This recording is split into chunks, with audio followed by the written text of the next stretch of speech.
Do you really believe the Antichrist will be that charismatic, almost cinematic world leader who suddenly appears, takes control of governments, and rolls out a visible system everyone can clearly recognize? What if I told you that image may be shaped far more by pop culture than by what the Vatican actually teaches? That might sound uncomfortable, but this is where the ground begins to shift. A lot of people picture the Antichrist as an apocalyptic movie villain, obvious, dramatic, easy to spot, surrounded by spectacular signs. Films, streaming series, viral videos, sensational sermons, all of it reinforces that larger-than-life image. But almost no one stops to ask, what is the Vatican's official interpretation of the Antichrist? What does the Catholic Church actually say when it speaks about the symbols of the end times? Have you ever experienced that moment, hearing so many conflicting versions that you're no longer sure what the real foundation is? Maybe you grew up hearing that the Antichrist would be a specific ruler, a name, a face, someone who would rise onto the global political stage and be instantly recognized by everyone. It sounds logical, it sounds coherent, it feels normal, but it isn't.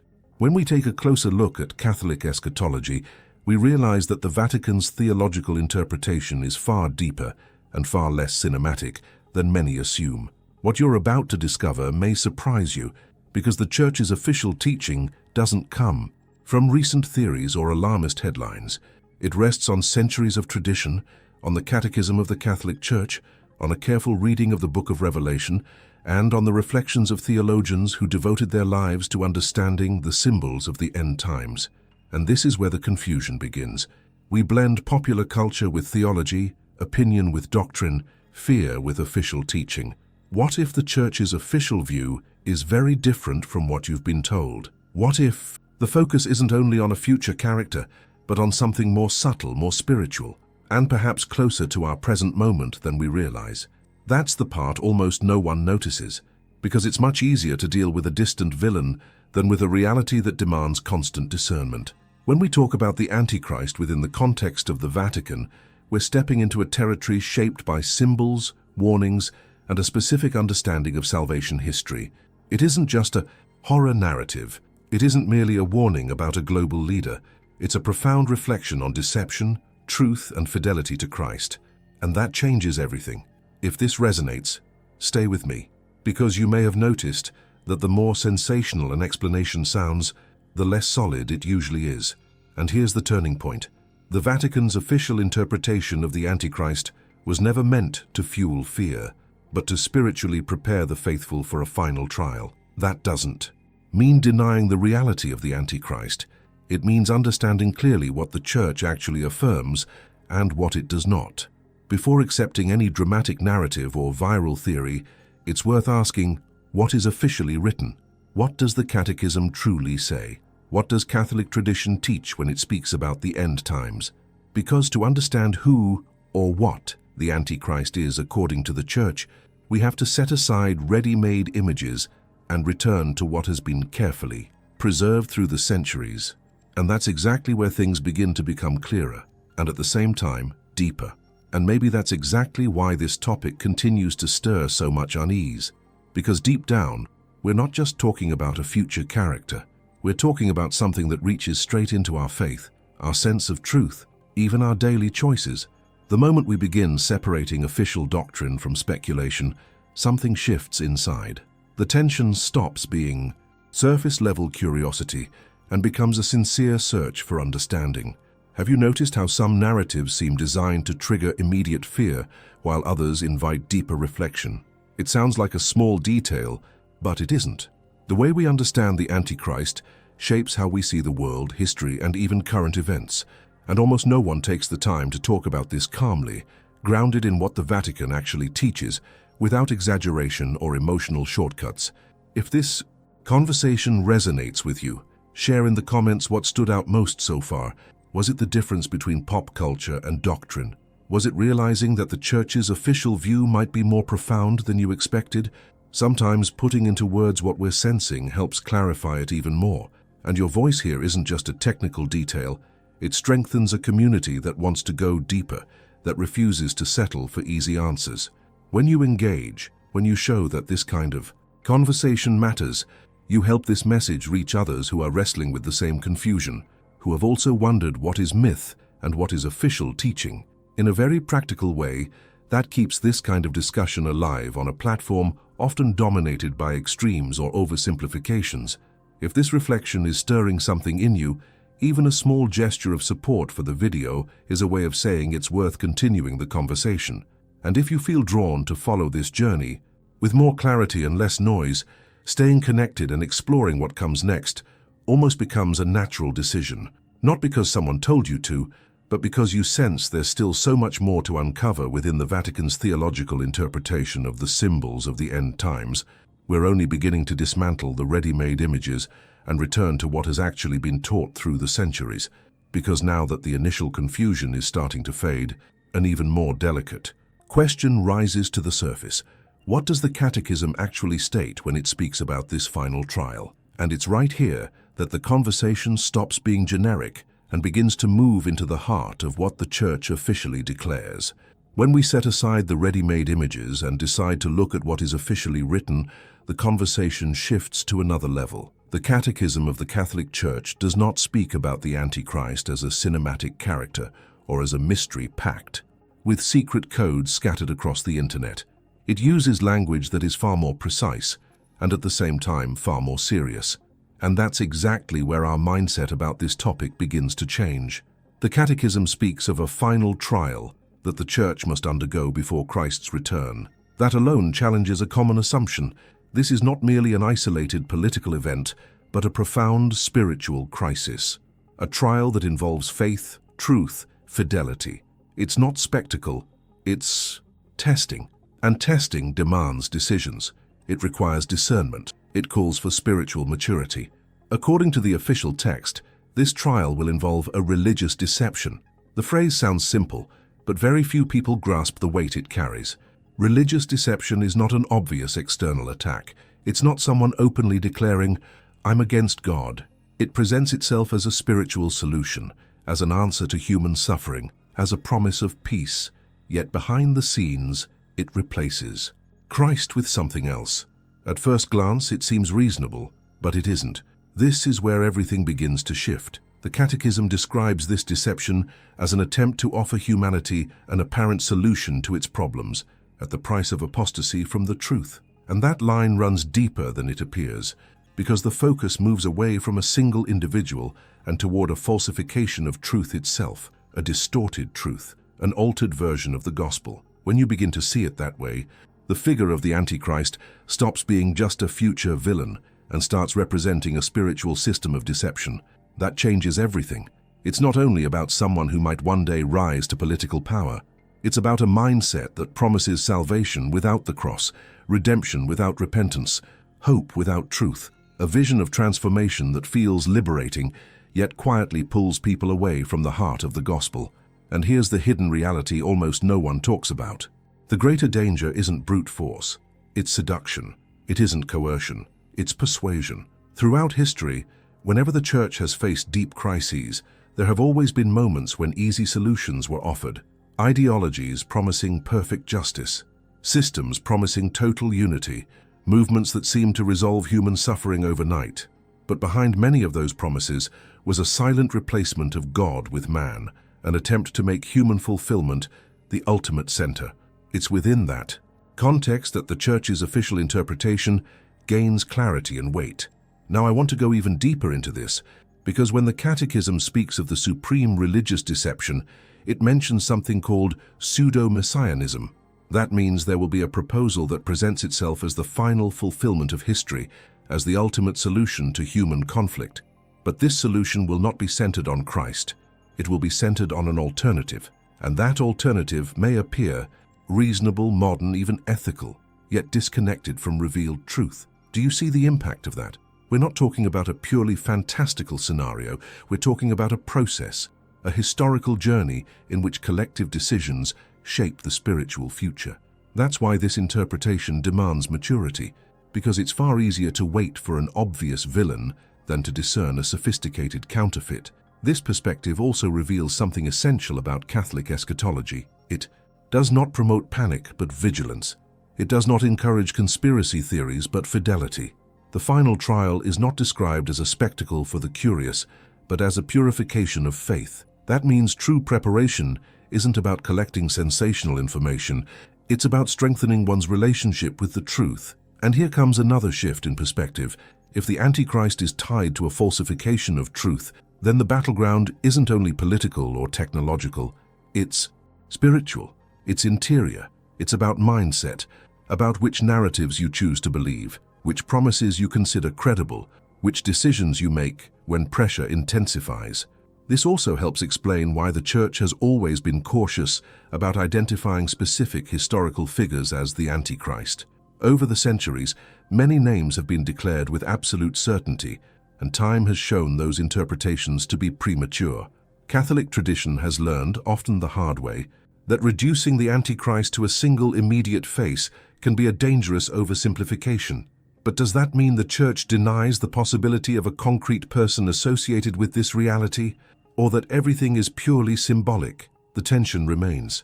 Because while the Catechism speaks of a spiritual deception, it does not dismiss the personal dimension of this final opposition, and it is precisely along that thin line between symbol and historical reality that the reflection becomes even more profound. Perhaps the greatest mistake is trying to force the Antichrist into categories that are too simple, or turning the concept into a caricature, or dismissing it as myth. The Church's official teaching does none of those things.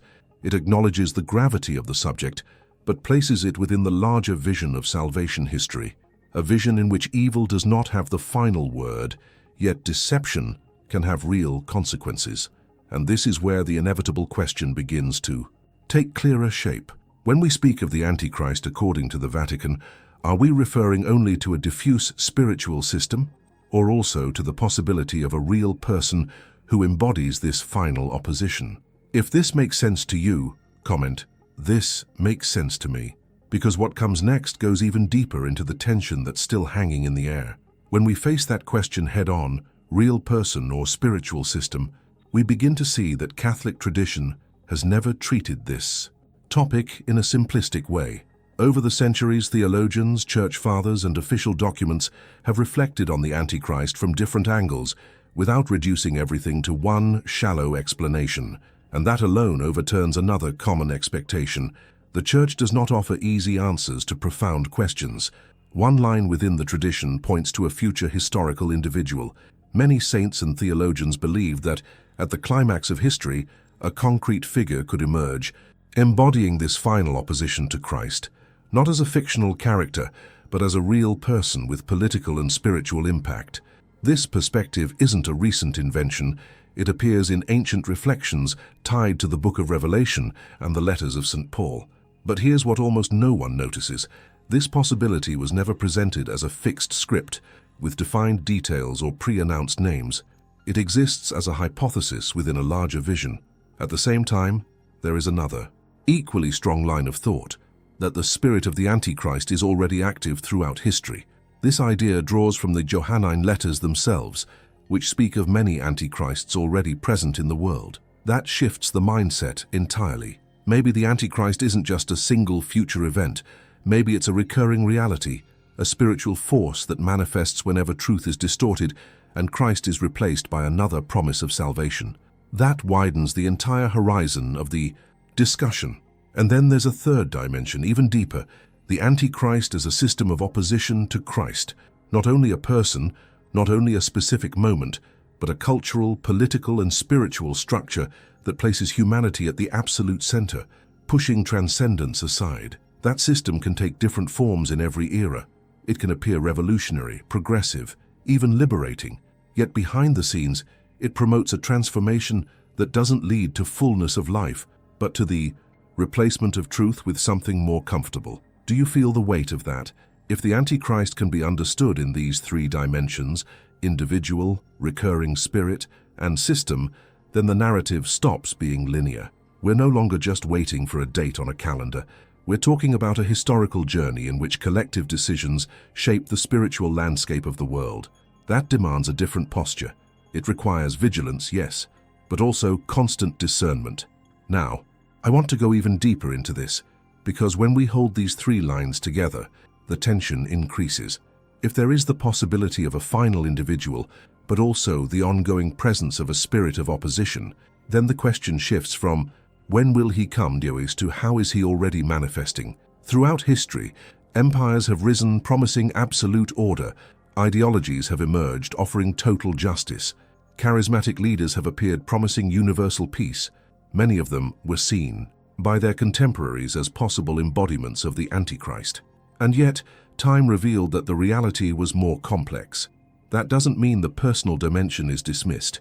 It means the Church has always been cautious about definitively identifying someone as the ultimate Antichrist.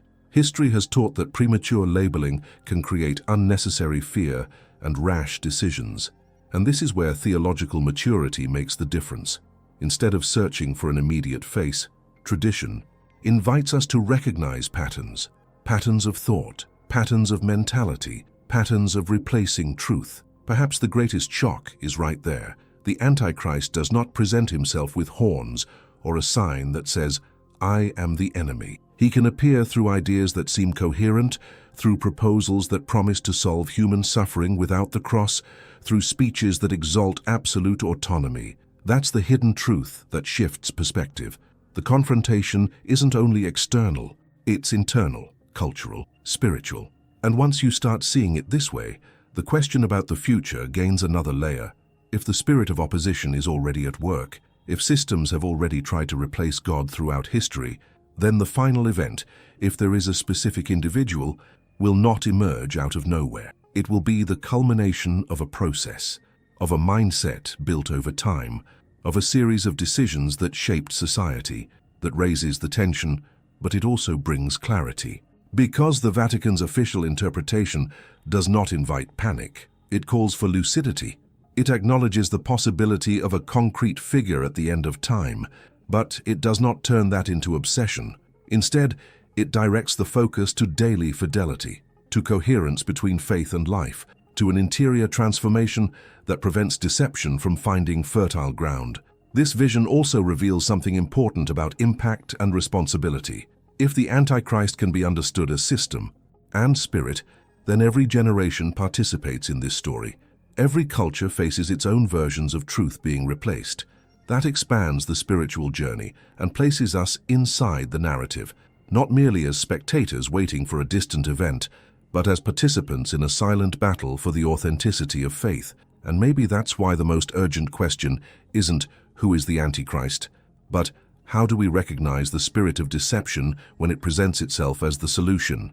Because it doesn't announce itself as error, it presents itself as progress. It doesn't market itself as a lie, it presents itself as an updated version of truth. And that subtlety makes it far more serious than any cinematic storyline. So if Catholic tradition admits these three dimensions, person, system, and symbol, the tension remains alive, not resolved in a simplistic way, not reduced to caricature, but open, demanding discernment. And this is where the reflection becomes less theoretical and more practical. Because in the end, the real question isn't only identifying a name in the future, but recognizing the signs of deception in the present. So how do we recognize this spirit of opposition that can take so many different forms? Comment, I'm on this journey too. Because the answer to that question leads us into an even more delicate layer of this reflection. When we ask how to recognize this spirit of opposition, the answer doesn't begin with spectacular signs or dramatic global events. It starts much closer to home, much quieter. According to the Vatican's official vision, the greatest danger isn't fear, it's seduction. It isn't open terror, it's subtle deception. And that shift changes the way we see the entire subject. Because if the Antichrist were only a grotesque figure, clearly identifiable as an enemy of God, almost no one would be deceived. The real impact happens when the proposal feels reasonable, modern, even compassionate. The Catechism doesn't describe a scenario of brute force but of religious imposture, something that presents itself as an answer to human anguish, as a solution to deep crises, as a promise of unity and progress. At first glance it seems normal, but it isn't. Now I want to go even deeper into this, because spiritual seduction doesn't happen overnight. It unfolds behind the scenes of collective mentality. It begins when revealed truth starts to be seen as outdated, when the cross is considered excessive, when the idea of sin becomes too uncomfortable for modern discourse. Gradually, an alternative narrative emerges, one that promises transformation without conversion, justice without repentance, freedom without responsibility before God. That narrative can feel liberating. It can sound like progress. It can be framed as ethical evolution or cultural advancement.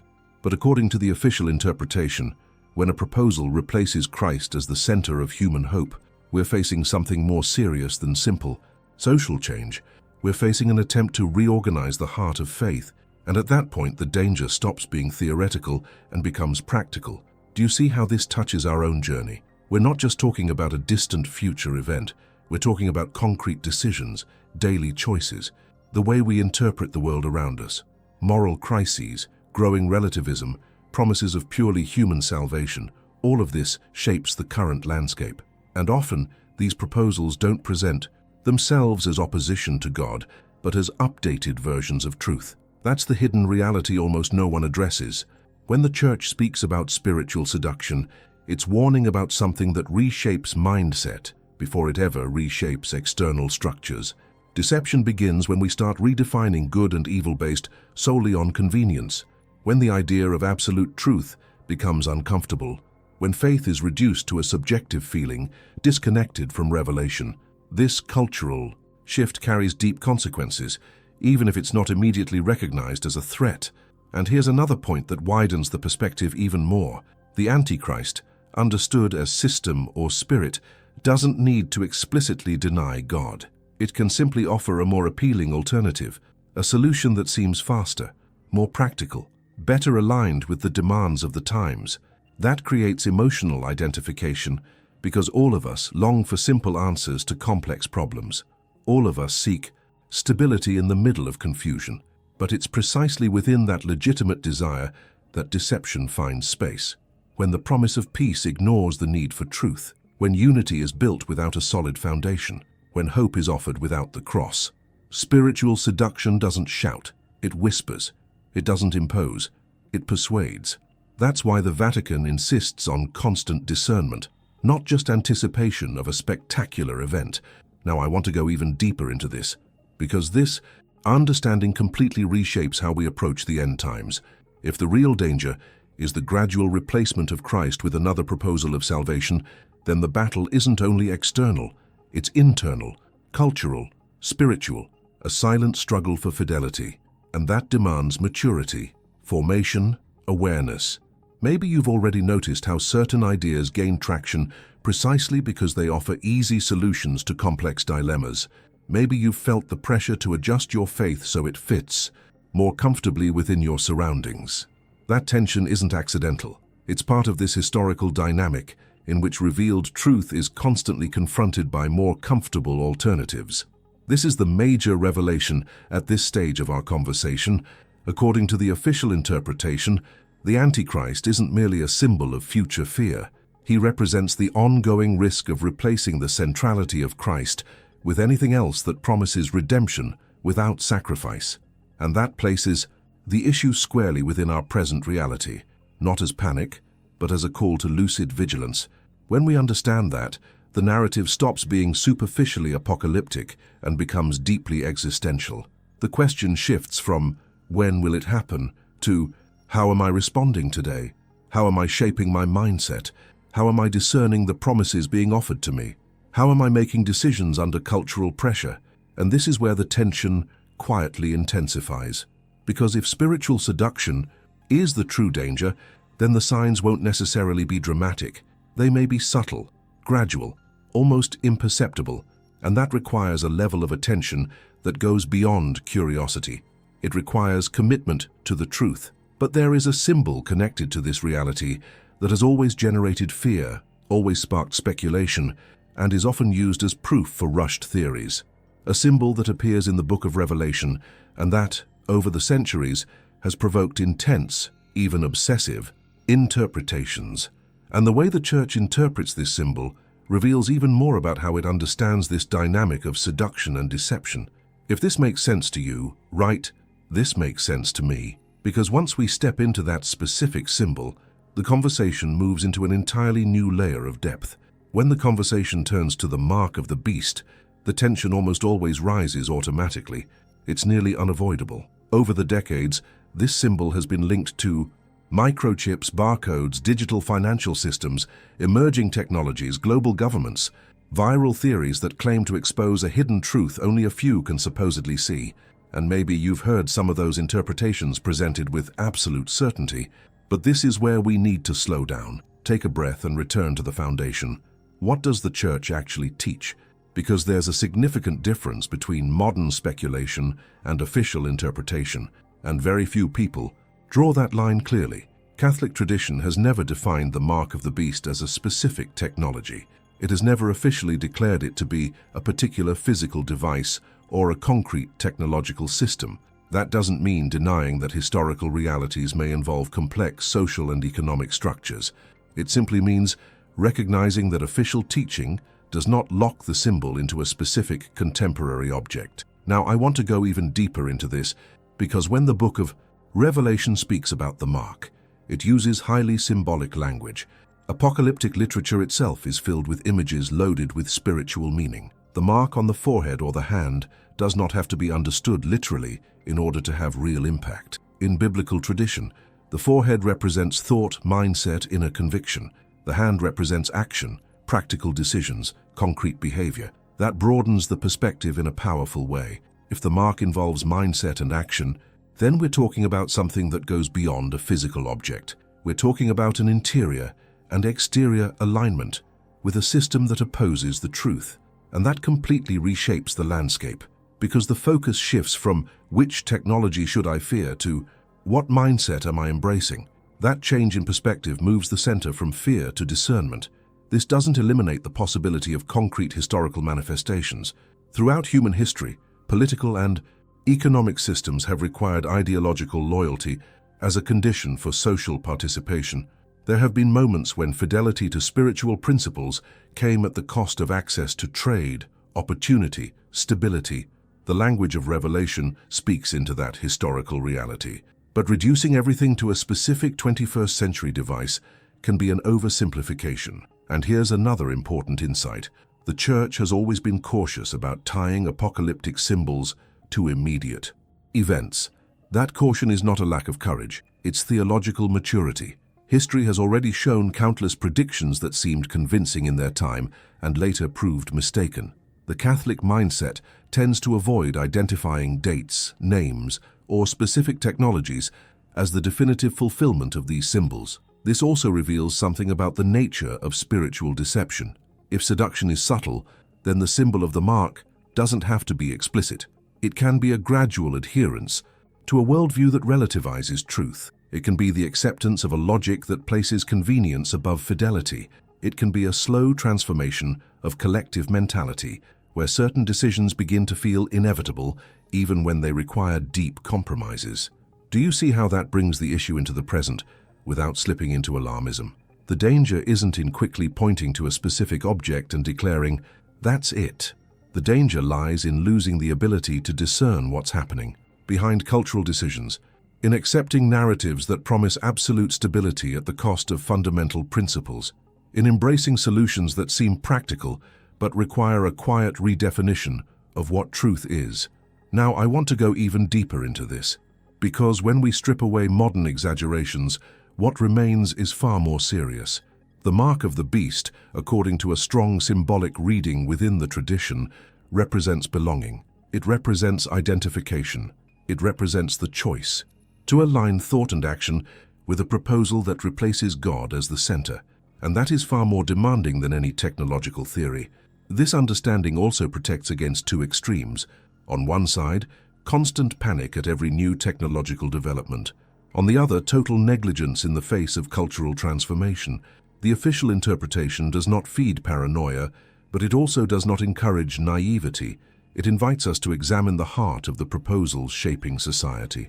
To evaluate whether the promised transformation leads to truth or merely to the appearance of progress. And perhaps the most challenging question isn't, what is the mark? But what am I aligning myself with through my decisions? Because if the mark involves mindset and action, then it touches human freedom. It touches concrete choices. It touches the impact of every compromise made in the name of convenience.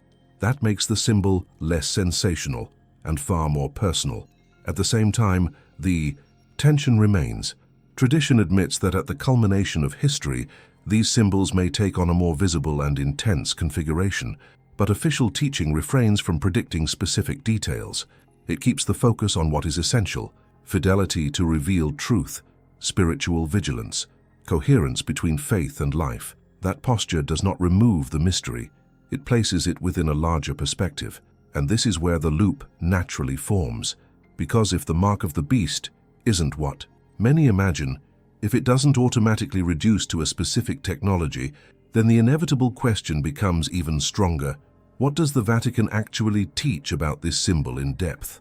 What is the detailed official interpretation that avoids both sensationalism and superficiality? That's the layer that still needs to be explored calmly, clearly, and without shortcuts. Because understanding this symbol in light of tradition doesn't just dismantle exaggerations, it completely reshapes how we approach the end times. Comment: I'm on this journey too, because once we step into that deeper explanation, the vision expands in a way you may not have considered yet. Do you see how the journey we've taken so far has already reshaped the way we started? We began by challenging that almost automatic popular belief, the cinematic image of the Antichrist as an obvious villain. Then we returned to official doctrine, to what the Catechism actually says, and that gave us solid ground. From there we widened the lens through history, realizing this isn't only about a future individual, but also about a recurring spirit and a system that shapes mindsets. And then we brought it all into the present, applying that vision to our concrete decisions, to cultural shifts, to the quiet choices that carry real consequences. None of this has been repetition. Each layer uncovered something new, dismantled exaggerations, and exposed a hidden truth that usually stays in the background of rushed conversations. Now I want to go even deeper into this, because when we connect all of it to the symbol of the mark, we realize we're dealing with something that requires more than information. It requires ongoing discernment. And that's exactly where the reflection intensifies. If this makes sense to you, comment, "This makes sense to me," because what comes next expands this understanding even further. If you've made it this far, reflecting with me on the difference between fantasy and doctrine, between fear and discernment, then this conversation has already done something inside you. It hasn't just been about the Antichrist or the symbols of the end times. It's been about mindset, about quiet decisions, about the importance of seeking official truth before accepting any ready-made narrative. And that has a real impact on how you live your faith. If this message reached you in some way, write in the comments, "I'm with you until the end." It's a simple way to show that this journey resonated with you too. When you leave that sign, you help strengthen a community that wants to go beyond the surface, that chooses depth over sensationalism. If this conversation brought you clarity, leave a like as a way of saying, "It's worth continuing this discussion." That small gesture keeps this kind of reflection alive here on the platform and allows more people to discover a balanced and honest approach to such sensitive topics. And if you want to keep walking this path of understanding, grounded insight, and deeper exploration into what the Vatican actually teaches, subscribing is simply a natural way to keep moving forward together, not out of obligation, but as a conscious choice to keep seeking clarity. There's a video right here that connects directly to this topic and goes even deeper into the question of the mark of the beast within the official interpretation. Click and join me there, because this conversation still has layers you may have never considered.